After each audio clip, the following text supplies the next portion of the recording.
Today, everyone, it is the first release of 1.18, and we're gonna check it out together. And I just realized I don't have Optifine, and I'm very sad. And don't forget to subscribe, because I'm releasing a Discord server at 500 subs, and yeah, we'll be posting events and stuff on it, so be prepared for that. Now, as most of you know, there was a new Minecraft soundtrack going around, and here is the newest disc in Minecraft, called Other Side by Lena Rain. And I don't know if we'll be able to play this because I don't want to get copyrighted, so just know that there's a new music disc, and then that you can play it for yourselves in your own Minecraft world. As you can see, guys, I have dug a hole straight down all the way to Bedrock, because if you look at my coordinates on my screen, it says -63 instead of what it would usually be 0, because they added another 60 blocks under Bedrock. So yeah, that's really cool, actually, and now we have more space in the world to explore caves in and do all that mumbo jumbo. Now, if you notice here, when we're in Spectator, there's a certain, block level where it changes to Deep Slate. I'd like to think it's, from 8 to, probably 6, where it changes to Deep Slate, and then below there, all of it is Deep Slate, and then above is Stone. Now, if you notice something else, that there is also diorite, andesite, and granite above these layers. But if we go all the way down to the deep slate layers, you don't see any. That's because in this version of Minecraft, they have removed it deeper down, and now more on the surface will be deep slate, not deep slate, granite, diorite, and andesite now. But tuff is still generated below, if you're wondering. Now, if you also notice something else, there is underwater caves now, which is terrifying. Oh, I forgot I'm a spectator and you can't see me. But now I wonder, how am I gonna breathe in these things? I'm in the overworld trying to find a lush cave biome, and according to this locator biome command, it's pretty rare to find. I'm gonna turn around and you're gonna see something almost incredible. Watch as we fly through the caves of the lush biome. Oh my goodness. It's such a beautiful biome. I am actually, impressed with Mojang, because I've always wanted, more greenery in caves. And I think they did pretty well when it came to adding the greenery to caves. It looks really pretty. I think I found a bit of a better example for a dripstone cave biome. But, I mean, this one's kind of tight compared to the more open ones, but it will have to do for now, I suppose. But yeah, this is insane terrain generation. Just imagine, a huge cave like this, just in the middle of your world. Holy, that is just so cool. I'm actually, so happy that Mojang did this, because now we can fly easily with elytras through caves. Now, enough with the caves, time to get to the mountains and the newest biomes added in this version of Minecraft. Now, it says here that you can find aluminiums, I think these things are, dandelions, poppies, and then also cornflowers.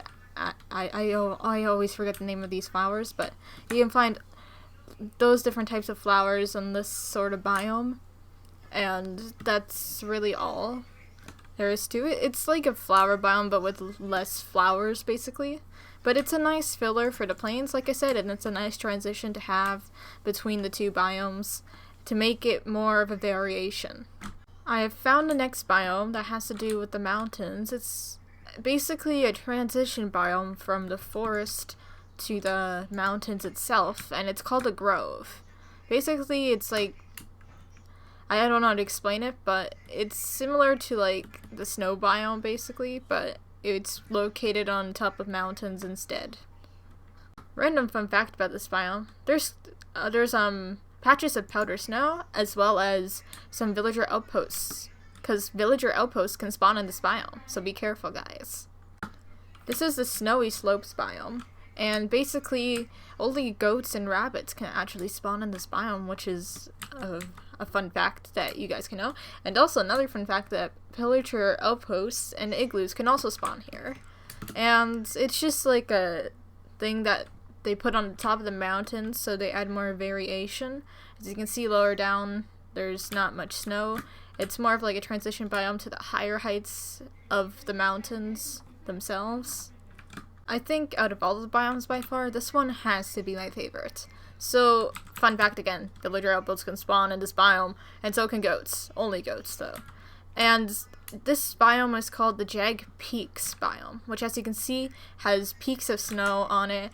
And I think out of all the mountain biomes, this one has to be my favorite in terms of the generation of it. Because just look, there's like layers of snow that are like really steep, and then like layers of snow that are thin piled on snow. Stone, not snow, my goodness. But you get the idea, and it's just really cool. So this one is called the Frozen Peaks, and the only difference about this one is that instead of stone. I keep mixing up the two.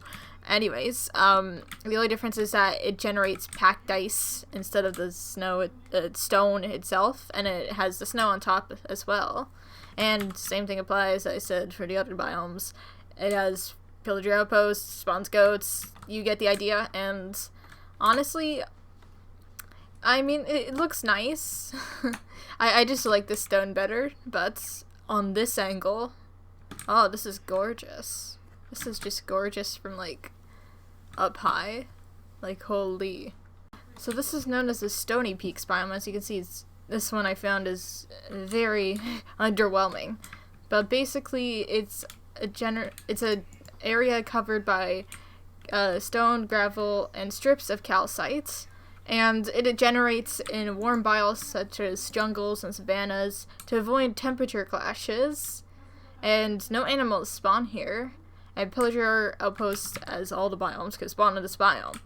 And yeah, that's all for the biomes, guys. So now we're gonna just be looking into like minor things that they have added. Now, instead of showing this, I'm just gonna tell you guys right here, right now, that there's ore veins in this update as well. And basically, they are long and rare ore formations. And basically, granite and blocks of raw copper generate above Y0, and iron ore veins and tough and raw iron veins spawn below Y0. So yeah, that's literally all that was in that ore vein section, so I just might as well have just read it to you, which I just did. Now that is all for this video, actually, and that is all that we will be covering for this update video. Because that's all there is, besides maybe the technical stuff, which you guys know. You could just look at the article linked below to check that out. And without further ado, see you guys in the next one.